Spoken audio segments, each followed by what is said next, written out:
जय हिंद दोस्तों, आप सभी का स्वागत है एक बार फिर से आपके अपने YouTube चैनल यूनिक ज्ञान में। आज हम बीए थर्ड सेमेस्टर हिंदी का क्वेश्चन पेपर देखेंगे प्रीवियस ईयर, जिससे हमें पता चलेगा किस प्रकार से किन टॉपिक से अधिक प्रश्न पूछे जा रहे हैं। उसका सॉल्यूशन भी यहाँ पर कराया जाएगा, जिससे आपके वे क्वेश्चंस तैयार हो जाएंगे। पूरा सिलेबस कंप्लीट कराया गया है। या तो वह सिलेबस है, मान लीजिए आप कहानी पढ़ रहे हैं, उपन्यास पढ़ रहे हैं, रिपोर्टाज पढ़ रहे हैं, संस्मरण पढ़ रहे हैं, व्यंग पढ़ रहे हैं, यही सब आपके सिलेबस में है। और पूरा हर एक कहानी, हर एक व्यंग को आपको समरी में अच्छे से शॉर्ट में समझाई गई है। एक एक कहानी, मान लीजिए 2 मिनट की कहानी में आपको सारांश समझा दिया गया है। तो आप प्लेलिस्ट चेक करिए, आपका उसको लिंक दे दिया जाएगा डिस्क्रिप्शन बॉक्स में, या फिर आप चैनल पर चेक करेंगे, उसकी प्लेलिस्ट मिल जाएगी। तो चलिए देखते हैं क्या क्या प्रश्न इसमें आए हुए हैं थर्ड सेमेस्टर के हिंदी क्वेश्चन पेपर में। सबसे पहले, जैसे कि अभी एग्ज़ाम बहुत नज़दीक आ गया है, सबसे ज़्यादा प्रश्न आ रहा है, सर एकदम एग्ज़ाम नज़दीक है, तैयारी कैसे करें, अभी कुछ भी नहीं पढ़ा है, या जो लोग कुछ पढ़े भी हुए हैं उनके लिए रिवीजन कराया जा रहा है।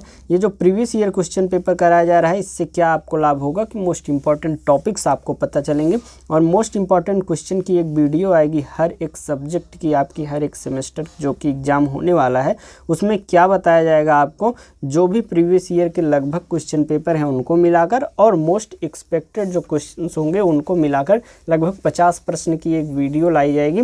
बहुत कम समय में अच्छे से समझा दिया जाएगा, वही मात्र आप देख के जाएंगे, बहुत अच्छे अंक प्राप्त करके आएंगे। ये 3 काम आप कर लीजिए, बेहतरीन तैयारी होगी। अगर आप एक दिन में सभी तीनों क्लासेस को देखेंगे, तब भी 2 से 3 घंटे में क्लासेस अच्छे से देख लेंगे। और रिवीजन के लिए टेलीग्राम पर इसका आपको नोट्स जो है फ्री ऑफ कॉस्ट दिया जाएगा, जिसका लिंक आपको टेलीग्राम चैनल का जो है डिस्क्रिप्शन बॉक्स में दिया गया है। चलिए देखते हैं क्वेश्चन पेपर क्या क्या प्रश्न आए हुए हैं, किन प्रकार से प्रश्न आए हुए हैं। ये हमारा अति लघु उत्तरी का पहला प्रश्न, भारतीय युग के 4 लेखकों के नाम लिखिए। पहला प्रश्न हमारा क्या है, जो भारतीय युग था उसमें जो प्रमुख 4 लेखक थे उनके नाम हमें लिखने हैं, या किसी भी 4 लेखकों के लिखने हैं। दूसरा प्रश्न है, मानस का हंस उपन्यास किसकी जीवनी पर आधारित है। तीसरा प्रश्न है, पंच परमेश्वर कहानी के पात्रों के नाम लिखिए, अर्थात पंच परमेश्वर जो कहानी है उसमें कौन कौन से प्रमुख पात्र थे, या कुल मिला के कितने पात्र थे। पर्दा जो कहानी है उसका प्रमुख प्रतिपाद्य क्या है। प्रसाद युगिन प्रमुख नाटककारों के नाम लिखिए। आचार्य रामचंद्र शुक्ल के निबंधों की प्रमुख विशेषताएं बताइए। 7वां प्रश्न आपका है, ऋण जल धन जल जो कि फणीश्वर नाथ रेणु ने लिखी हुई है, किस विधा की यह रचना है, हमें बतानी है। आत्मकथा एवं जीवनी में क्या अंतर है, अर्थात आत्मकथा क्या है और जीवनी क्या है, इसको समझेंगे, और इसके बीच क्या अंतर है इसको हम अच्छे से समझेंगे। संस्मरण विधा से क्या आप क्या जानते हैं। और 10वां प्रश्न है, अति लघु उत्तरी का अंतिम प्रश्न है, हिंदी के प्रमुख रिपोर्टाज लेखकों के नाम लिखिए। चलिए देखते हैं खंड व, जिसमें लघु उत्तरी प्रश्नों को हमें देखना है, जिसमें दूसरा प्रश्न अर्थात क्वेश्चन पेपर का दूसरा और लघु उत्तरी का पहला प्रश्न है, भारतेंदु जी के अनुसार भारतवर्ष की उन्नति कैसे हो सकती है। तीसरा प्रश्न, बोला राम का जीव व्यंग्य का क्या उद्देश्य है। अगला प्रश्न चौथा, अशोक के फूल निबंध में प्रतिपादित विचारों की संक्षिप्त विवेचना कीजिए। 5वां प्रश्न है, कलम का सिपाही जीवनी के अनुसार प्रेमचंद्र का व्यक्तित्व स्पष्ट कीजिए। अभी सब जो प्रश्न बताए जा रहे हैं इसका हल भी आपको बताया जाएगा, इसका उत्तर भी आपको बताया जाएगा। और पूरा लेक्चर देखने के बाद कोई भी डाउट आपके मन में रह जाता है तो वह आप पूछ सकते हैं कमेंट करके। और क्लासेस कैसे लगी अवश्य बताया करिए कमेंट में, वीडियो को लाइक किए करिए, दोस्तों के पास शेयर भी कर दिया करिए, उनका भी लाभ होगा और चैनल अधिक से अधिक लोगों तक पहुंचेगा। हमें भी लगेगा कि यहाँ क्लासेस जो बनाई जा रही हैं उससे बच्चों को फ़ायदा हो रहा है। अगला प्रश्न हम देखेंगे, छठा प्रश्न, आचार्य रामचंद्र शुक्ल के जो मित्रता निबंध है उसमें मित्रता के प्रमुख गुणों पर प्रकाश डालिए। अर्थात जो मित्रता निबंध आचार्य रामचंद्र शुक्ल ने लिखी हुई है उसमें उन्होंने मित्रता के क्या क्या गुण बताए हुए हैं उन पर हमें प्रकाश डालना है। 7वां प्रश्न, पिता कहानी का सारांश लिखिए। 8वां प्रश्न, गिल्लू रेखाचित्र में गिल्लू की चारित्रिक विशेषताओं का उल्लेख कीजिए। 9वां प्रश्न है, राहुल सांकृत्यायन का परिचय देते हुए उनकी कृतियों पर प्रकाश डालिए। अगला प्रश्न खंड सा का पहला, दीर्घ उत्तरी का पहला और पूरे क्वेश्चन पेपर का यह 10वां प्रश्न है, हिंदी आलोचना के उद्भव एवं विकास पर प्रकाश डालिए। एकांकी कला की दृष्टि से दीपदान एकांकी की समीक्षा कीजिए। 12वां प्रश्न है, ध्रुव स्वामिनी नाटक की नायिका की चारित्रिक विशेषताओं पर प्रकाश डालिए। 13वां प्रश्न है, कहानी के तत्वों के आधार पर तीसरी कसम कहानी की समीक्षा कीजिए। ये आपका पूरा क्वेश्चन पेपर हो गया। चलिए हम देखते हैं क्या क्या प्रश्न इसके सॉल्यूशन होंगे। सबसे पहला हमारा क्या प्रश्न था कि भारतीय युग के 4 लेखक के नाम बताइए। भारतीय युग जो था हिंदी साहित्य में नवजागरण युग माना जाता है इसे। इस समय हिंदी में आधुनिकता, राष्ट्रीय चेतना, पत्रकारिता और नाटक का विकास हुआ था। अर्थात जो भारतीय युग था उसे हिंदी साहित्य में क्या कहा जाता था, नवजागरण का काल या नवजागरण का युग माना जाता था। और यह जो समय था इसमें हिंदी में आधुनिकता आ रही थी, राष्ट्रीय चेतना दिखाई दे रही थी, पत्रकारिता और नाटक का विकास इसमें हो रहा था। इस युग के प्रमुख लेखक भारतेंदु हरिश्चंद्र, बालकृष्ण भट्ट, प्रताप नारायण मिश्र और राधाचरण गोस्वामी प्रमुख 4 यह क्या थे, लेखक थे। भारतेंदु ने हिंदी को आधुनिक रूप प्रदान किया तथा जो भट्ट साहब थे, बालकृष्ण भट्ट, उन्होंने गद्य और संपादन को समृद्ध किया। प्रताप नारायण मिश्र जो थे उन्होंने व्यंग्य, निबंध और काव्य को नया रूप दिया और राधाचरण गोस्वामी ने साहित्यिक आलोचना और नाट्य कला को मजबूती प्रदान की हुई थी। इस प्रकार से आपका यह पहला प्रश्न समाप्त हुआ। दूसरा प्रश्न है मानस का हंस किसकी जीवनी है। मानस का हंस जो जीवनी है वह उपन्यास महाकवि गोस्वामी तुलसीदास की जीवनी पर आधारित एक महत्वपूर्ण रचना है। इसमें लेखक ने तुलसीदास के प्रारंभिक जीवन, पत्नी से विरह, संन्यास ग्रहण, राम भक्ति, साहित्य साधना और रामचरित की मानस की रचना से जुड़े प्रसंगों को अत्यंत भावपूर्ण ढंग से चित्रित किया हुआ है। अर्थात मानस का हंस में गोस्वामी तुलसीदास की प्रारंभिक जीवन से लेकर रामचरित मानस की रचना तक उनका जो प्रसंग है जुड़े हुए विभिन्न, उनको भावपूर्ण ढंग से चित्रित किया हुआ है, बताया हुआ है। यह उपन्यास जो है केवल तुलसीदास के जीवन का वर्णन ही नहीं करता बल्कि उनकी आध्यात्मिकता यात्रा, सामाजिक चिंतन और भक्तिभाव को भी विस्तार से प्रस्तुत करता है। अतः यह तुलसीदास के व्यक्तित्व एवं कृतित्व को समझने का महत्वपूर्ण एक प्रकार से स्रोत माना जाता है। तीसरा प्रश्न है पंच परमेश्वर कहानी के पात्र बताइए। पंच परमेश्वर प्रेमचंद की अत्यंत प्रसिद्ध कहानी है। इसके मुख्य पात्र जो हैं जुम्मन शेख और अलगू चौधरी हैं, जो बचपन के साथी और घनिष्ठ मित्र हैं। जुम्मन की खाला जो है तीसरा महत्वपूर्ण पात्र इसमें है, जिसके अधिकारों और अन्याय के कारण उनके ऊपर अन्याय हो रहा था या उनके जो अधिकार थे उनको बचाने के लिए कहानी का संघर्ष इसमें प्रारंभ होता है। कहानी में पंचायत और न्याय की महत्ता दिखाई देती है, जहां व्यक्ति मित्रता या शत्रुता से ऊपर उठकर न्याय को सर्वोपरि एक प्रकार से रखता है। अलगू द्वारा जुम्मन के विरुद्ध न्याय करना और बाद में जुम्मन का भी निष्पक्ष निर्णय देना कहानी की आत्मा माना जाता है। चौथा प्रश्न है पर्दा कहानी जो है उसके प्रमुख प्रतिपाद्य क्या था। पर्दा कहानी जो है समाज में प्रचलित पर्दा प्रथा की हानियों को उजागर करता है। अर्थात जो पर्दा प्रथा है, स्त्रियों को पर्दा में रखा जाता है, घर से बाहर नहीं निकलने देता है, 4 दीवारी में उनसे कार्य कराए जाते हैं विभिन्न।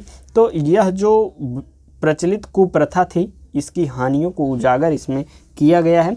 कहानी यह बताती है कि पर्दा केवल स्त्री को सुरक्षा नहीं देता बल्कि उसकी स्वतंत्रता, आत्मविश्वास और व्यक्तित्व विकास में बाधा भी उत्पन्न करता है।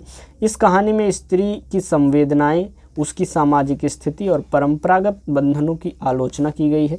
लेखक यह संदेश देते हैं कि स्त्री को पर्दे के पीछे रखने की मानसिकता उसके अधिकारों का हनन है और समाज को उसकी शिक्षा, स्वतंत्रता और समानता के प्रति जागरूक होना चाहिए। कहानी का केंद्र बिंदु स्त्री मुक्ति है। 5वां प्रश्न है प्रसाद युगीन प्रमुख नाटककार। प्रसाद युग हिंदी नाटक का स्वर्णिम काल माना जाता है। इस समय नाटक में ऐतिहासिकता, काव्यात्मकता और भावनात्मकता अनुभूति का विशेष विकास हुआ। प्रमुख नाटककारों में जैसे कि जयशंकर प्रसाद, राम कुमार वर्मा और लक्ष्मी नारायण मिश्र का नाम प्रमुख है। इसमें प्रसाद ने स्कंदगुप्त, चंद्रगुप्त, अजय यशस्वी जैसे नाटकों के माध्यम से भारतीय इतिहास को नया जीवन दिया है। रामकुमार वर्मा ने मनोवैज्ञानिक और सामाजिक नाटकों का विकास किया, जबकि लक्ष्मी नारायण मिश्र ने रंगमंची संरचना और संवाद कला को उन्नत बनाया हुआ है। इन नाटककारों ने आधुनिक हिंदी नाटक की बुनियाद को मजबूत किया हुआ है। अगला प्रश्न हमारा आ जाता है 6ठा प्रश्न आचार्य रामचंद्र शुक्ल के निबंधों की विशेषताएं बताइए। आचार्य रामचंद्र शुक्ल के निबंध स्पष्टता, तर्कशीलता और वैज्ञानिक दृष्टि के लिए प्रसिद्ध हैं। वे सरल, सुबोध और प्रभावशाली भाषा का प्रयोग करते हैं, जिससे जटिल विषय की भी जो है सहज रूप में प्रस्तुत होता है। उनके निबंधों में सामाजिक, ऐतिहासिक और सांस्कृतिक समस्याओं का गंभीर विश्लेषण मिलता है। वे प्रमाण, उदाहरण और अनुभव के आधार पर विचार रखते हैं। नैतिकता, मानवता, प्रगतिशीलता और यथार्थ उनके निबंधों की मुख्य विशेषताएं हैं। शुक्ल जी ने हिंदी निबंध को विचारपूर्ण, व्यवस्थित और साहित्यिक गरिमा प्रदान की, जिससे हिंदी गद्य का स्तर ऊंचा उठा हुआ था। अगला प्रश्न, 7वां प्रश्न है, ऋण जल धन जल किस विधा की रचना है? जो ऋण जल धन जल है वह हरिशंकर परसाई का अत्यंत प्रसिद्ध व्यंग्य है, जिसमें सामाजिक विसंगतियों और मनुष्य की स्वार्थपरक प्रवृत्तियों की तीखी आलोचना इसमें की गई है। परसाई व्यंग्य को केवल हंसी का साधन नहीं मानते, बल्कि वे इसके माध्यम से समाज, राजनीति और नैतिक पतन पर प्रहार करते हैं। इस रचना में दिखाया गया है कि कैसे मनुष्य सुविधा और लाभ के लिए नैतिक सिद्धांतों को भुला देता है। यह व्यंग्य जो है परसाई की हास्य बुद्धि, भाषा चातुर्य और कटाक्ष शक्ति का एक श्रेष्ठ उदाहरण माना जाता है। अगला प्रश्न, 8वां प्रश्न, आत्मकथा और जीवनी में क्या अंतर है? आत्मकथा किसी व्यक्ति द्वारा स्वयं अपने जीवन का लिखा गया वर्णन है। इसमें व्यक्ति अपने अनुभव, संघर्ष, उपलब्धियां और जीवन दृष्टि को अपने दृष्टिकोण से प्रस्तुत करता है। जीवनी किसी अन्य व्यक्ति द्वारा किसी व्यक्तित्व के जीवन का तथ्यपरक और क्रमबद्ध विवरण है। इसमें लेखक तृतीय पुरुष में उस व्यक्ति के जीवन, कार्य और प्रभाव का विश्लेषण एक प्रकार से करता है। अर्थात जो आत्मकथा होती है किसी व्यक्ति द्वारा स्वयं लिखी जाती है, और जीवनी जो है किसी अन्य व्यक्ति द्वारा किसी व्यक्ति के बारे में लिखी जाती है। मुख्य अंतर की बात करें तो मुख्य अंतर यह है कि आत्मकथा में लेखक स्वयं विषय होता है, जबकि जीवनी में लेखक और विषय जो हैं वह अलग अलग होते हैं। आत्मकथा में आत्मानुभूति अधिक होती है, जीवनी में वस्तुनिष्ठता प्रमुख एक प्रकार से रहती है। 9वां प्रश्न है, संस्मरण का क्या अर्थ है? संस्मरण जो है साहित्य की ऐसी विधा है जिसमें लेखक अपने जीवन के विशेष प्रसंगों, अनुभवों, व्यक्तियों या घटनाओं को स्मृति आधारित रूप में प्रस्तुत करता है। यह न तो पूरी आत्मकथा होता है और न ही साधारण विवरण, बल्कि जीवन के महत्वपूर्ण और प्रभावशाली क्षणों का चित्रात्मक वर्णन इसमें होता है। संस्मरण में भावना, कथा, भाषा और स्मृति का संयोजन मिलता है। यह पाठक को केवल लेखक के अनुभवों से परिचित कराने के साथ साथ सामाजिक और मानवीय संबंधों की झलक भी देता है। संस्मरण जो है वह प्रामाणिक होते हुए भी आत्मीय और साहित्यिक एक प्रकार से होता है। 10वां प्रश्न है, हिंदी के प्रमुख रिपोर्टाज लेखक कौन कौन से हैं? हिंदी के प्रमुख रिपोर्टाज लेखन का विकास जो है आधुनिक पत्रकारिता के साथ हुआ है।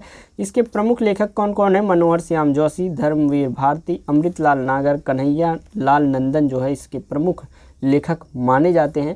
इन लेखकों ने सामाजिक घटनाओं, आंदोलनों, दुर्घटनाओं, यात्राओं और सार्वजनिक घटनाओं का जीवंत, सजीव और रोचक वर्णन किया हुआ है।